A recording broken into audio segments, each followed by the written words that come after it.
to a recent survey conducted by the Federal Reserve, nearly 40% of Americans would struggle to cover an unexpected expense of $400.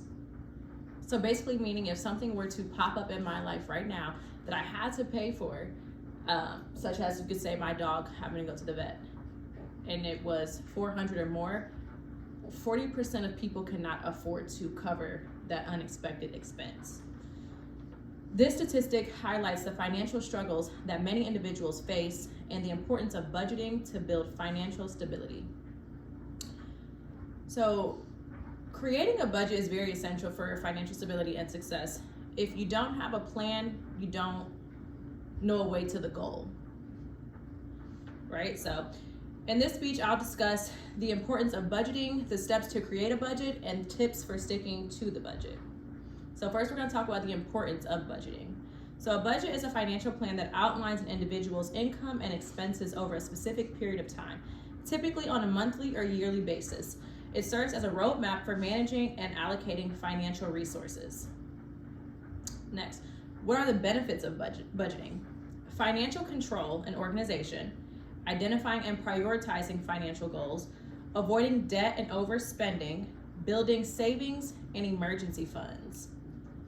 So, especially, I probably can speak for all of us in this class. I think it's very important in today's economy, where everything is kind of going up, and up, and it's getting harder and harder to stay afloat and to be on top of things. So I think right now it's very important to focus on the benefits right now of budgeting, being that we are seeing a huge influx in just groceries, for example, gas, simple things. So we need to prioritize our money differently right now.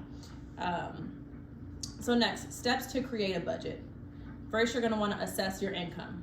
Basically, calculate the total of what you make per month, whether that is from your main job, a side hustle, any other just leisure income that you might have coming in.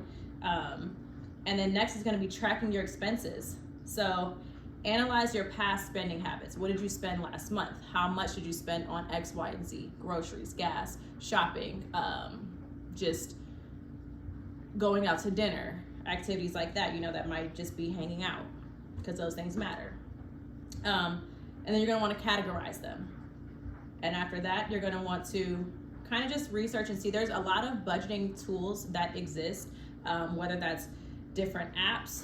One is going to be Mint, which is a free budgeting app that allows users to link their bank accounts, credit cards, and other financial accounts to track their income and expenses.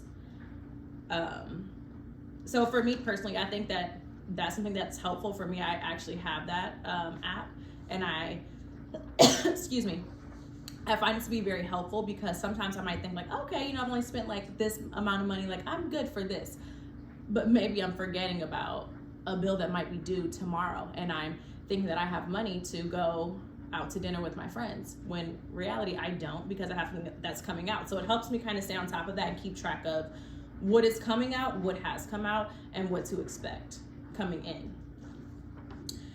So next, you're going to want to set financial goals. This is going to be short-term and also long-term goals. So short-term could be paying off your debt, saving for a vacation. Long-term is going to be more like buying a house and a retirement savings. And then next, allocate your funds. So prioritize essential expenses such as your rent, utilities, groceries, and then also allocate funds for savings and debt repayment. And always remember that you cannot save if you're in debt. If you think about it, about your net worth. If I have $10,000 in my savings, but I still owe $2,500 on a credit card, that means I really have $7,500. You can never count your money when you have debt. It's very hard to save when you have debt. And next, consider discretionary spending and entertainment, which is basically, if you're going out, hanging out, just leisure activities, like I said. So next, we're going to go over some tips for sticking to a budget. So first, you're going to want to be realistic. Don't set a goal that is so high above what you can actually achieve. Do something that's realistic. Start low. Start somewhere, and you can always build up and work your way up once you get a hang on things. Next, consider unexpected expenses and emergency. and emergencies. Unexpected things can always happen, so always plan ahead and be prepared. Next, track your expenses consistently. So, like we said, using budgeting tools or apps to monitor your spending, and also keeping receipts and recording your expenses once they happen could also be helpful. And next, practicing self-discipline. This one's probably a big one for a lot of us. It's very hard sometimes to hold back. You might go to Target and see something that you really don't need, but you really do want. So you got to kind of have that self-discipline and self-control to say, okay, I don't need this right now, and just move on.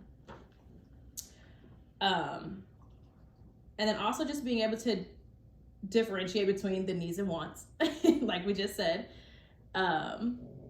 So next, you're going to want to seek support and accountability. Share budgeting goals with a trusted friend or family member. It's always good to have someone remind you of your goals because it can be easy to fall off or forget the goal.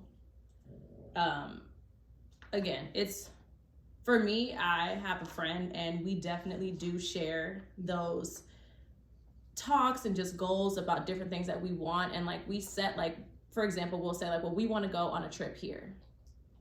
Every single week we're talking about the goal to get there. But in hindsight, you're really kind of training your mind to get in the habit of saving for something, whether it's, like I said, short-term vacation or long-term buying a house. So just to wrap everything, so the importance of budgeting. So budgeting is not just about managing your money, it's about taking control of your financial future. By creating a budget, you can prioritize your goals, avoid debt, and build a solid foundation for financial and stability. I encourage each and every one of you to take the first step towards financial empowerment and start budgeting today. Remember, a well-planned budget is the key to unlocking a brighter and more secure financial future.